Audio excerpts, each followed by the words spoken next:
el calzado respetuoso o el calzado barefoot, que al final digamos que es el mismo tipo de zapato, es el que imita la forma de caminar descalzo. Se da el desarrollo óptimo del pie en los peques y también la función óptima del pie.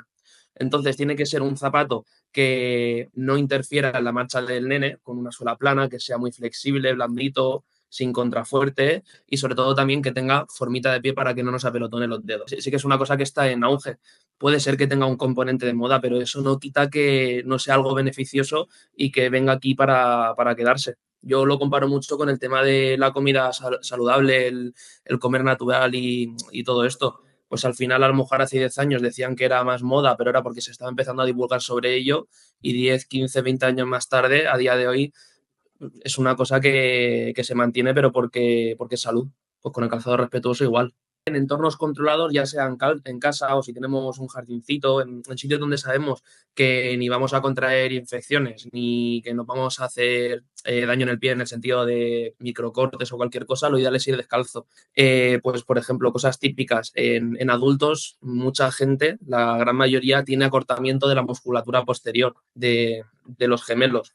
Esto en parte, bueno, pueden ser por un montón de cosas, entre ellas el calzado convencional que suele tener un poquito de drop, que decimos, que es la diferencia de altura entre posterior y anterior, como ese mini tacón, sobre todo también más acentuado en mujeres que están más acostumbradas a utilizar tacón por tema cultural y demás, pues esa musculatura tiende a estar más corta y eso ya nos cambia muchas cosas a nivel dinámico. En nenes pequeños es más complicado ver eso, sobre todo si han utilizado calzado respetuoso. Pero dicho esto, también recalcar que el hecho de utilizar este tipo de calzado no va a hacer que no vayas a tener patología, porque hay muchas más cosas que influyen para poder tener una patología en el pie, ni el hecho de no utilizarlo quiere decir que sí o sí vayamos a tener patología. Hacia los 3 añitos de edad solemos recomendar una primera valoración en podología, siempre y cuando no veamos cosas antes que nos puedan llamar la atención. Cosas que nos puedan llamar la atención, pues algún tipo de deformidad, de decir, oye, es que, no sé, tema dedos, lo veo súper deformes, el pie lo veo súper volcado, más plano de lo normal, a lo mejor comparando con otros nenes de su edad, cosas que nos llamen la atención, ahí siempre podemos ir a consulta de podología pues para preguntar si todo está bien y si no, pues cogerlo con un poquillo más de tiempo. Realmente, calzados heredados que hayan sido utilizados, como podólogo no te voy a decir que sería ideal, pero entendiendo realmente el contexto más económico de ciertas familias, cosas que sí que valoraría en este tipo de zapatos es, oye, pues realmente cuánto se ha usado. Si sabes que eso lo ha puesto 2 días literalmente, pues probablemente ese zapato no se haya viciado ni deformado y lo podamos utilizar. Entonces yo me fijaría sobre todo en eso, que no tuviera ningún tipo de desgaste. Cuando lo ponemos en el suelo, pues por ejemplo, ver que aquí esta parte así como del collar del zapato esté totalmente recto. Si vemos zapatos que ya están como volcados, ¿vale? Hacia algo y demás, pues probablemente ese zapato también haya estado muy viciado y puede interferir en la biomecánica del siguiente nene. Al final, cada marca tiene su propia horma, que es lo que le da forma al zapato y lo que va a determinar la longitud y el espacio interior dentro del zapato. Entonces, muchas veces podemos ver como un nene que gasta un 23, en una marca gasta un 24 y en otra un 22.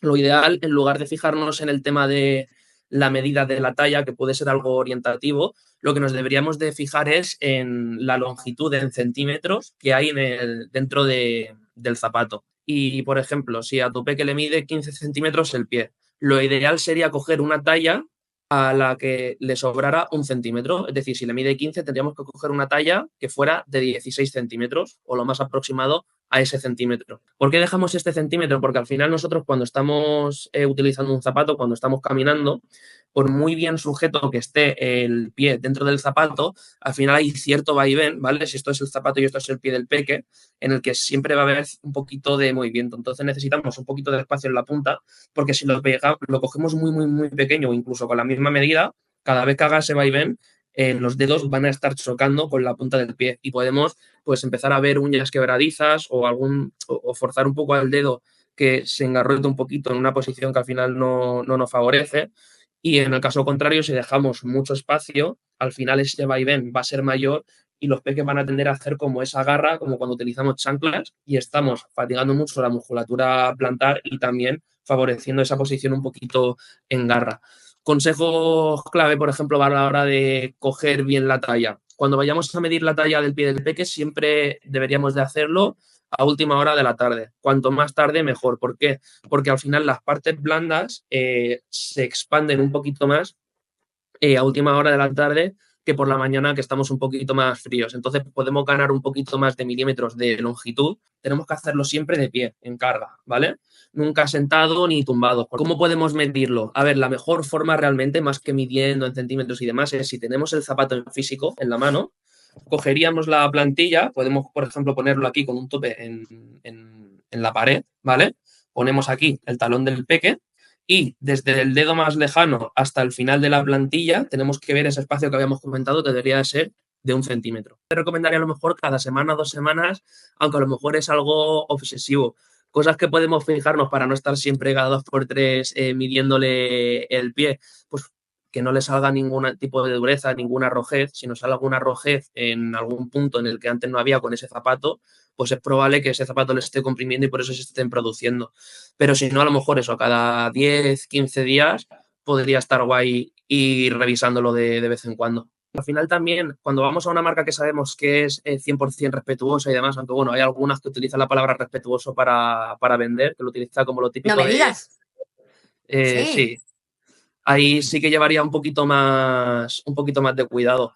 Luego hay otras marcas que a lo mejor no ponen ni la etiqueta de respetuoso ni nada, como algunos zapatos de Zara, no todos. Es saber identificar un poco las características del propio zapato. Y luego las marcas que son 100% calzado barefoot típicas, que ya llevan mucho tiempo en el mercado y que sí que ves sobre todo cuando hay caras detrás, como yo en la mía, ¿sabes? Que yo soy podólogo y doy la cara por mis zapatos, pues esas también son 100% Ujú. respetuosas. Pero al final hay de todo tipo de materiales, de precios y demás. Que al final tampoco se agobien porque sí que es verdad que cuando eres padre, cuando eres madre, como que de repente te avasalla como mucha información de golpe de tema de lactancia, de si sí o si no, de nutrición, de ahora de virus, de no sé qué, de no sé cuánto, es como mucha información y sí que veo como un sentimiento mucho de culpabilidad, sobre todo en madre, de que mi hijo tiene 5 años y nunca le he puesto este tipo de calzado, tal, que si no lo conocían antes y no se lo han puesto, que no pasa nada, lo pueden investigar y empezar a utilizarlo. Y si ya lo conocían y se lo están poniendo, pues nada, genial.